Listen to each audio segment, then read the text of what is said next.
Greetings, everyone. My name is Kathleen Kennedy, and I was invited to A Bit Lit today to talk to you about coconuts. So I want to start with this question. Did early modern English queens take their chocolate in coconuts? By the end, we'll have an answer to that, but there's a real story between here and there. Coconuts suffer from a lot of myths. First of all, they're not nuts. No, really, they're actually a berry called a drupe. They're like coffee beans, which, now that I think about it, aren't actually beans either, are they? In any case, we call them nuts, but they're not. They're also really finicky plants. We actually have to work really hard to grow very many coconuts. Coconut palms require almost perfect sunny conditions, but they also need a lot of rain. Go ahead, work that one out. Now, they can't take it when it's too hot, but they also can't tolerate frost. Colder or hotter temperatures won't kill them immediately, but they won't set fruit. Picky! They're also not the speediest of fruit trees. While each palm can live many decades, once planted, they can take up to 10 years to grow and start bearing fruit. And even then, each coconut requires a year to mature. Imagine if cherries were like that. So given all of that, it's amazing that we managed to grow enough coconuts to supply our voracious taste for them. You can find coconut products in almost every aisle in grocery stores today. And that's not all. In fact, there are even more of them around than you may realize. The fibers in coconut husk, called coir, in particular turn up in many industrial applications, from garage brooms to fabric liners in cars, even potting soil. But coconut byproducts are also a vital element in almost all modern soaps. Your body wash and shampoo both undoubtedly contain coconut. We literally bathe in coconuts every day. And our obsession with coconuts isn't new. It's really, really old. Coconuts had already been imported to India from their genetic home in the Maldives in prehistoric times. By the Roman Empire, trade routes were established between the subcontinent and the Mediterranean, and coconuts were one of the many commodities Romans imported.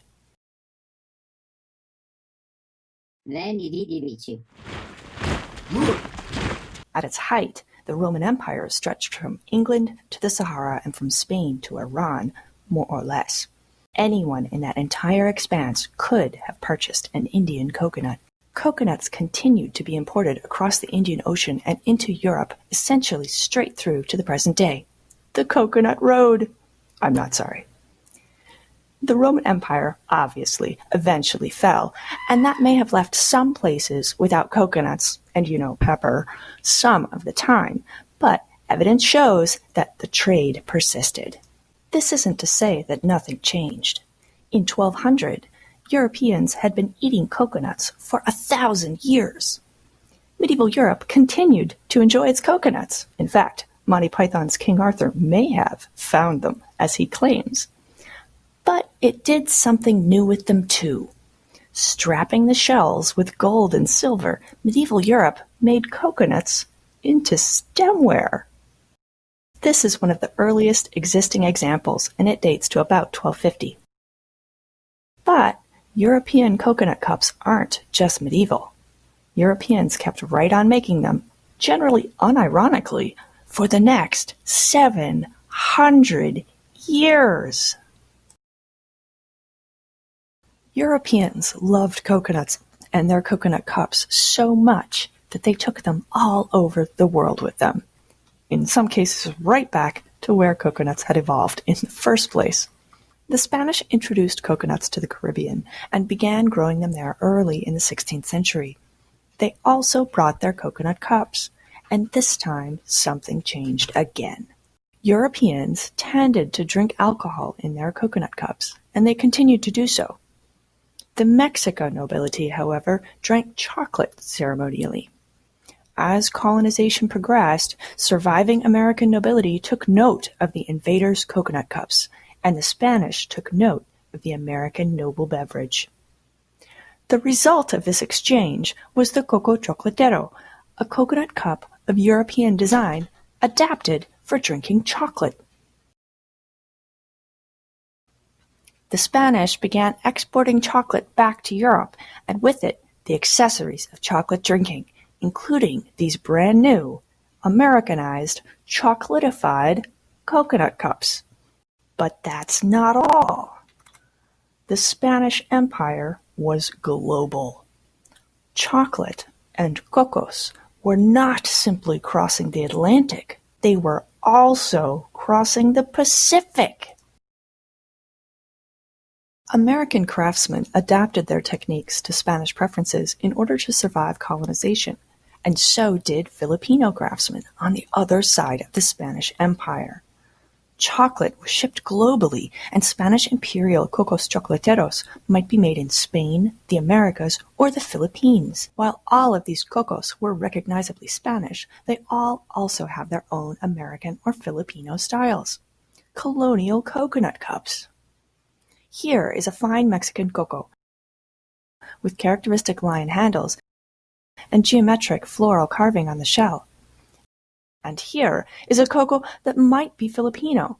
There's debate about localizing Spanish viceregal filigree styles that I'm going to spare you. Even if it is, the silver at least was most likely mined at the American Hell site of Potosi. Spanish, American, Filipino, this coconut is extraordinarily global.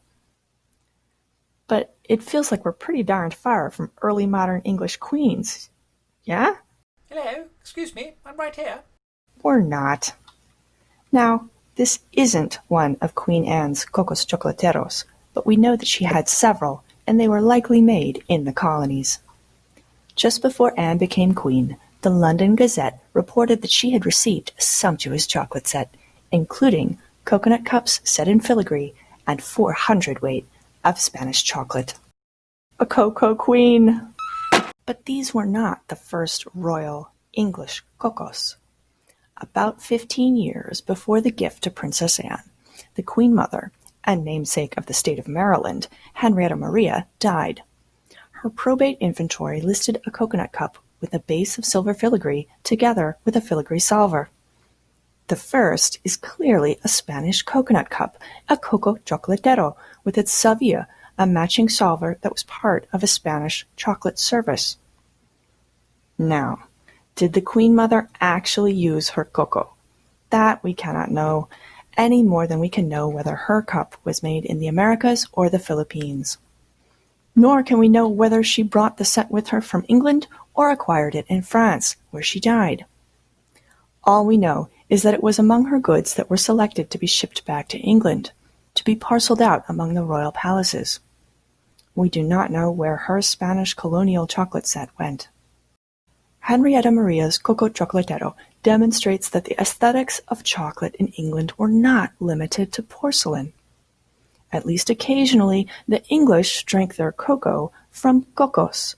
That is, they adopted Spanish colonial chocolate fashion, engaging in one global empire while building another. And that's all for this Cocoa Nutty episode. Please join us again for A Bit Lit